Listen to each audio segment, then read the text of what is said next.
But I just was around them all the time, and I was like sister. I was like the little sister with Wayne and Mac and all these boys, you know, J Mills and Gutta and all of them. And all I would hear them talking about is big butts. And I didn't feel complete or good enough, good as them, as those girls, because I'm like, oh my God, you know, this is what you're supposed to look like in the rap culture, and I don't look like that. And now, but that was you telling yourself that, and not anyone else saying that to you. No, yeah, they never told me that. Well, no, I'm lying. I think Wayne, and I think they said stuff sometimes jokingly. Jokingly. But to a young girl or up and coming rapper or anything like that, when it's from someone like Lil Wayne, it matters, you know, like, so even if they're joking, they don't know that the person that is there in that room with them is not finding it funny. They're thinking that, and this now that I'm older, I understand. Sometimes you'll say something in front of someone and you're thinking that they know that they're pretty, or they know that they're smart, or they know that they're talented or whatever. You're thinking that this is what this person thinks about themselves, you know? So you'll say certain things around them or to them. But a lot of times you don't know how insecure a person is or what their insecurities are. So when you say certain things, if around women especially, you can never take them back. You know what I'm saying? So where they might have been playing with me, probably thinking, oh, she's confident, she's good in her own skin, they don't know probably that I always had that insecurity. So they're just joking. They didn't mean any harm, but it wasn't a joke to me. You know, I was laughing, but I didn't find it funny. Women often do compete via beauty and their bodies.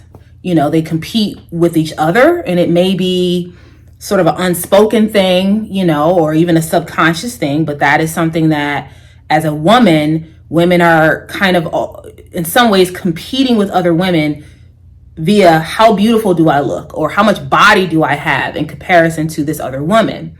Just like men compete with money and status, right?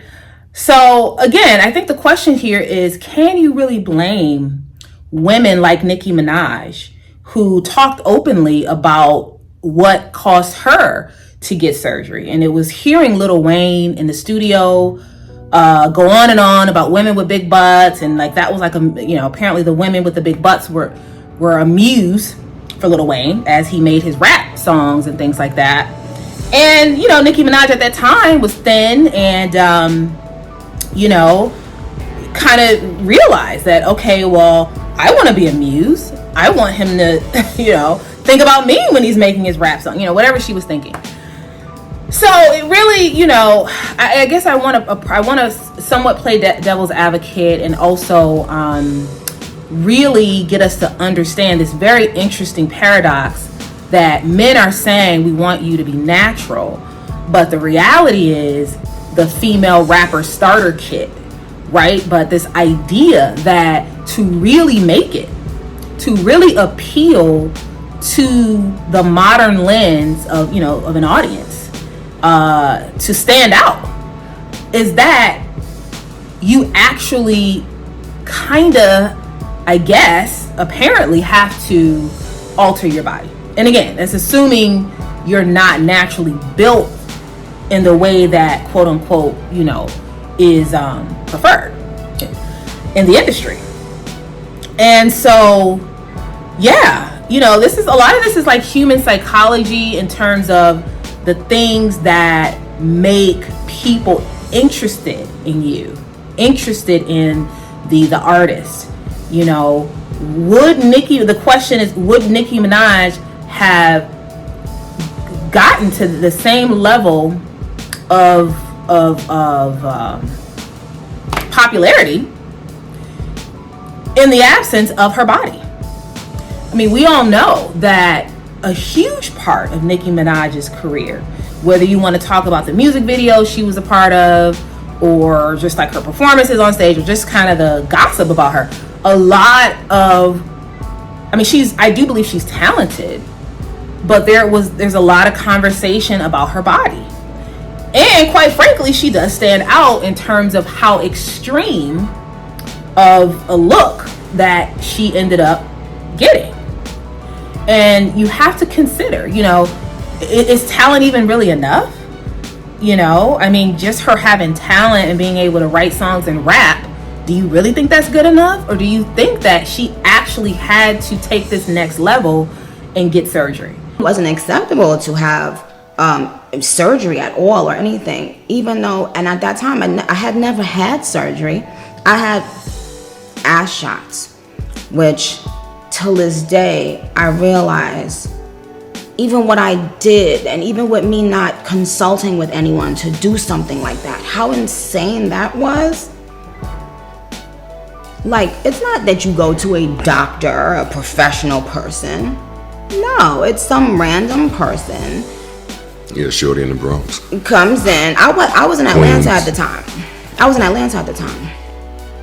And actually what happened was I kept on being around Wayne enough. And at that time, Wayne, he always talking about big booties and all. Wayne would have like a new chick in the studio every session. So it was always a new big booty. Creative support. That's what I like to call it. Now, again, she didn't do it the quote unquote right way. She got the black market butt injections, which K. Michelle also got, which Cardi B also got.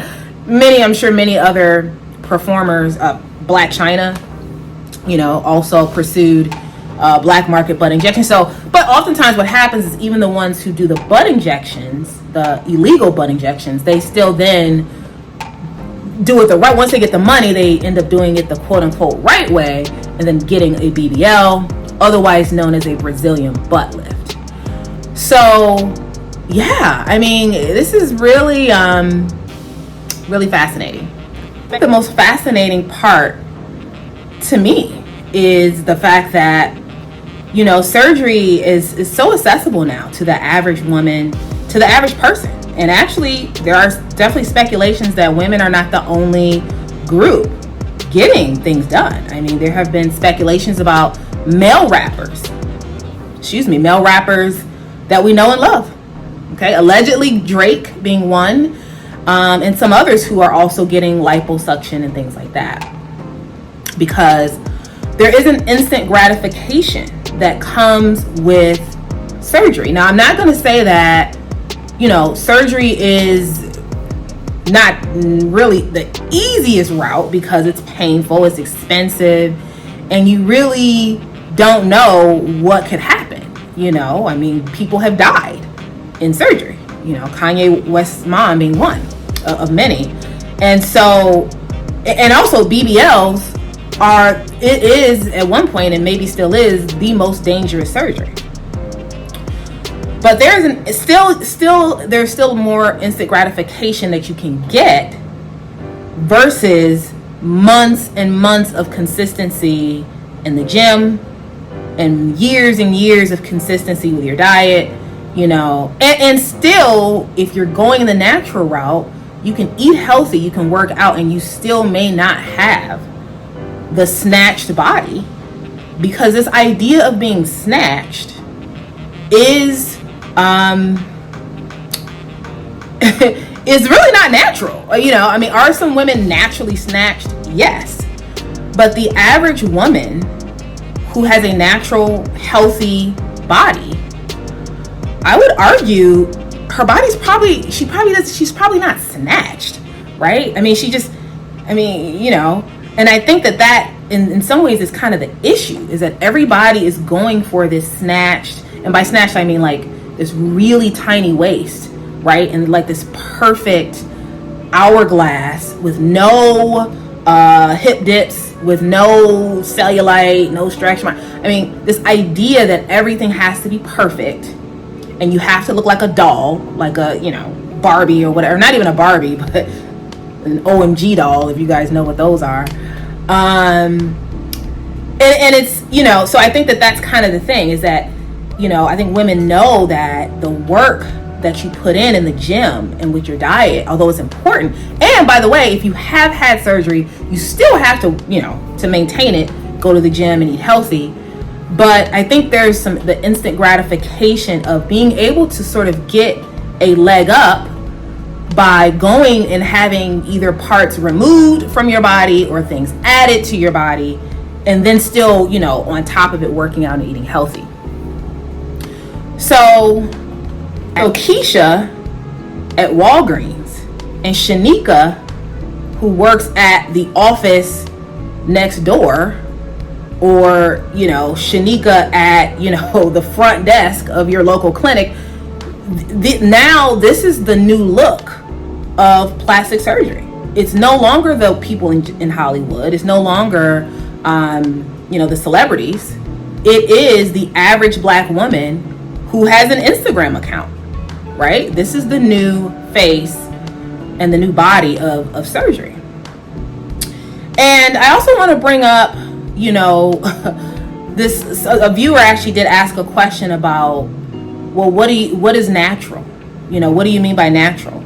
And she was talking more about, well, if you're working out, you weren't really born with all the muscles. So, but I want to, kind of put a spin on that. And I remember when Kim Kardashian first got popular, and there was some questions around her butt being fake.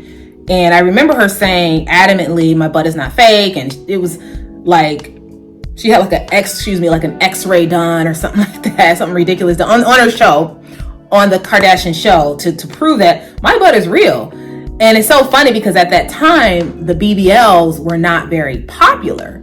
And so after so long, people realized, oh, okay, I see why she was saying her butt is real, is because it was in her butt is her own fat. More than likely, it's her own fat. It brings up another question of, well, can you really say that someone's butt is fake if they transfer the fat from their stomach or some other part of their body to their butt? Is their butt still fake? Because it's still the person's own fat. And I think a lot of times women will say, there are women who will say, well, my butt is not fake, and kind of get by with that, because it's kind of like when women get weave and someone will ask them, well, is that your real hair? And they're like, well, I bought it, so it's mine. I didn't grow it out of my head, but I purchased it, so I still own it. So, and it could be one could think it could be manipulative, but I'm curious what you all think about that. I'm going to be doing a video that I'm going to call Reasons Not to Get Your Body Done. So I couldn't manage to squeeze everything in this video, and I actually may chop up this video into 2 parts because it is getting a little bit long. So stay tuned for a future video where I talk about reasons to not get your body done. And that is for women or men who maybe you're on the cuffs and you're considering if you should get work done, but you just kind of want to hear a perspective about things you should consider if you don't really want to go that route. And, again, as I said earlier, I'm a very natural person, and I'm, support doing things naturally. And that's pretty much in every aspect of my life. But I do also understand why people pursue surgery, and I think people have different reasons. But for me, I just want to kind of highlight the reasons why I haven't done anything and why I may never do anything. And so if you're interested in that, you want to hear more, stay tuned for that video.